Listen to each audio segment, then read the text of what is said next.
sa daigdig ay lagana, liwanag na sumisikat, salitang buhay ng lahat.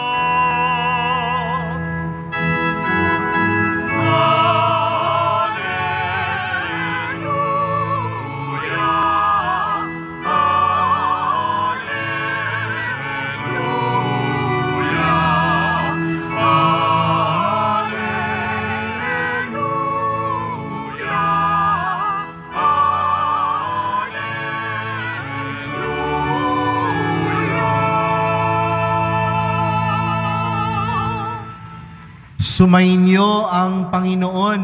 At sumaiyo rin. Ang mabuting balita ng Panginoon ayon kay San Mateo. Papuri sa iyo, Panginoon. Noong panahong iyon, umalis ang mga Pariseyo at pinag-usapan kung paano nila masisilo si Jesus sa kanyang pananalita. Kaya pinapunta nila sa kanya ang ilan sa kanilang mga alagad, kasama ang ilang tauhan ni Herodes. Sinabi nila, "Guro, nalalaman namin kayo'y tapat at itinuturo ninyo ang buong katotohanan, ang ibig ng Diyos na gawin ng mga tao. Wala kayong pinangingimian sapagkat pareho ang pagtingin ninyo sa tao. Ano po ang palagay ninyo? Naayon ba sa kautusan na bumuwi sa Cesar o hindi?" Ngunit batid ni Jesus ang kanilang masamang layon, kaya't sinabi niya, "Kayong mapagpaimbabaw, bakit ibig ninyo akong siluin? Akin na ang salaping pambuwis." At siya'y binigyan nila ng 1 denaryo. "Kaninong larawan at pangalan ang nakaukit dito?" tanong ni Jesus. "Sa Cesar po," tugon nila. At sinabi niya sa kanila, "Kung gayon, ibigay ninyo sa Cesar ang sa Cesar, at sa Diyos ang sa Diyos."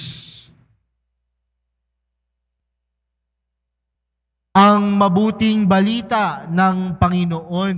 Pinupuri ka namin, Panginoong Hesukristo. Magsiupo muna po tayong lahat.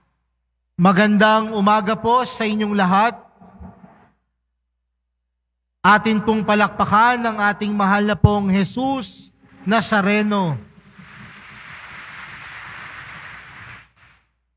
Mga kapatid, kagaya ng aking nabanggit sa pasimula ng ating pagdiriwang para sa araw na ito, natitipon tayo bilang isang mag-anak upang ipagdiwang ang Eukaristiya ngayong 29 na linggo sa karaniwang panahon.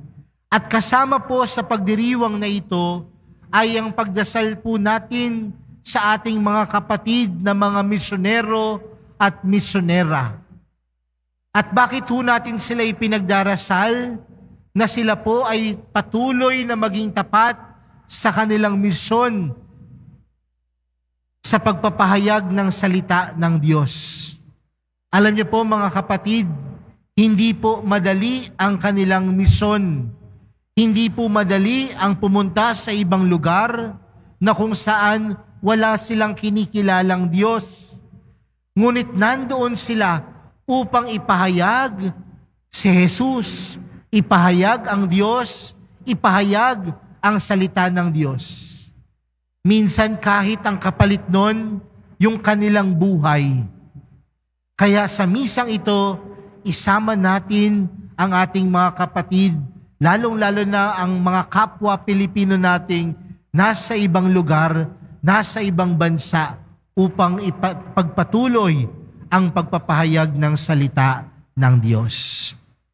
Mga kapatid, sa ating mga pagbasa para sa araw na ito, meron ding ipinadala. Sa atin pong ibanghelyong napakinggan, ang mga Pariseyo ay gustong siluin si Jesus. Ang mga Pariseyo gustong hulihin si Jesus sa kanyang pananalita. Kaya ano ang ginawa ng mga Pariseyo? Nagpadala sila ng alagad kay Jesus.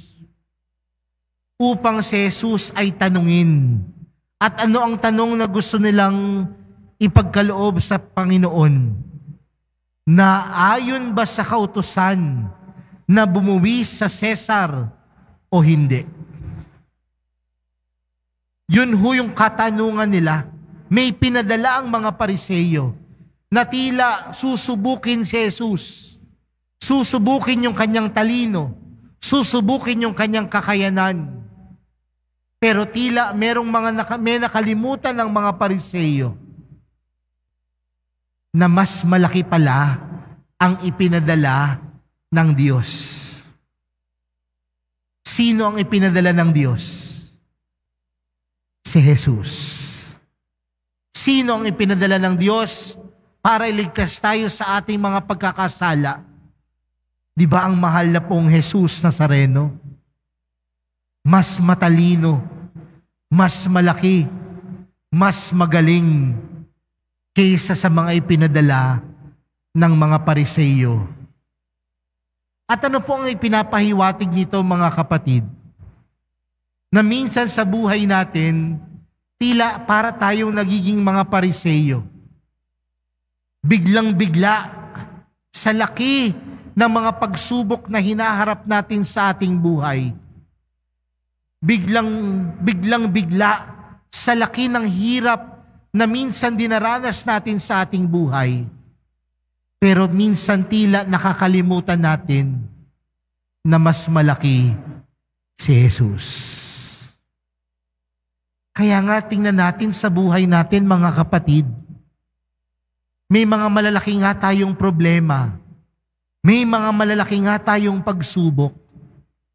Pero tandaan mo, mas malaki ang ipinadala ng Diyos Ama para sa iyo. Dahil sino ang ipinadala sa atin? Si Jesus. Kaya mga kapatid, patuloy tayong magtiwala. Patuloy tayong maniwala. Dahil walang mas lalaki sa pag-ibig ng Diyos. Walang mas lalaki kay Jesus kung nandoon ang ating paniniwala at pagtitiwala sa Kanya. Kung sa tingin mo, napakalaki ng sakit na meron ka. Kung sa tingin mo, napakalaki ng bit-bit mong problema, huwag kang mag-alala. Mas malaki ang mahal na pong Jesus Nazareno. Mas malaki ang ipinadala ng Diyos para sa iyo. Kaya nga kung ganun na lamang, mga kapatid, sa ating ibanghelyong napakinggan, ano ang kasagutan ni Jesus doon sa katanungan ng mga Pariseyo? Na ayon ba sa kautusan na bumuwi sa Cesar o hindi? Ngunit ano ang sagot ng Panginoon? Kung gayon, ibigay ninyo sa Cesar ang sa Cesar at sa Diyos ang sa Diyos. Dahil maganda ho yung katanungan. Kapag sinagot ni Jesus, magbayad ka ng buwis, magagalit yung kanyang mga kababayan. Kapag sinabi naman ni Jesus, huwag kang magbayad ng buwis, magagalit sa kanyang mga Romano. Pero anong sagot ng Panginoon? Ibigay niyo yung dapat kay Cesar at ibigay niyo yung dapat sa Diyos. Pero ang tanong, ano nga ba talaga ang para sa Diyos? Ano po ba yung dapat nating ibigay para sa Diyos? Minsan may nagtanong sa akin, Father, magkano po ba ang dapat naming ibigay sa Diyos? Dapat po ba 10%? Kasi may ibang relihiyon po, hinihingi po yung 10% ng kanilang kita sa buong taon. Pero tayo pong mga Kristiyano at Katoliko, ano po ba ang hinihiling sa atin? Meron po bang presyo? Meron ba ang kaakibat na presyo na dapat nating ibigay sa Diyos? Mga kapatid, ipinapaalala sa atin ng ating ikalawang pagbasa na pagdating sa Diyos, ang mahalaga lamang ay ang pagkakaroon ng mabuting kalooban at mabuting puso. Ibig sabihin, ibigay sa Diyos ang dapat sa Diyos sa pamamagitan ng pagiging mabuting tao at mapagmahal na tao. Yun lamang ay sapat na.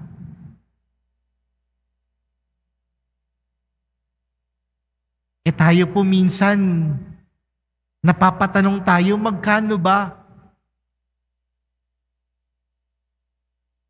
May presyo ba?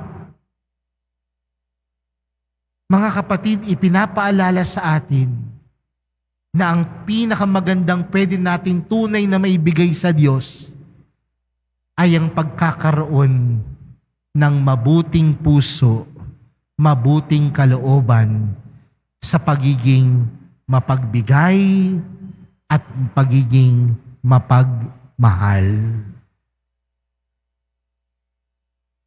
Kasi hindi naman matutumbasan ng malaking presyo ng pera, kayamanan, ang pwede nating maipagkaloob sa Diyos. Dahil ang tunay nating kayamanan bilang Kristiyano ay ang pagkakaroon ng busilak na puso. Mga kapatid, sa araw na ito magandang tanungin, ano ba ang kaya kong ibigay sa Diyos? Marahil sasabihin ng ilan, Father, wala po akong pera. Wala po akong kayamanan. Pero may kakayanan kang magkaroon ng busilak na puso. Kaya mga kapatid, sa pagpapatuloy po ng ating banal na misa para sa araw na ito, patuloy na ipinapaalala sa atin na merong ipinadala sa atin ng Diyos na pinakamalaki, pinakamatalino, pinakamagaling, walang iba kundi si Jesus.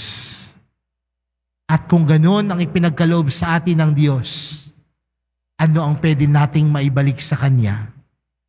Hindi lamang kayamanan, kundi pagkakaroon ng busilak, malinis na puso. Ibigay sa Diyos ang para sa Diyos. At ano ang ibibigay natin para sa Kanya? Maging mapagmahal ka at sikapin mong maging mabuting tao.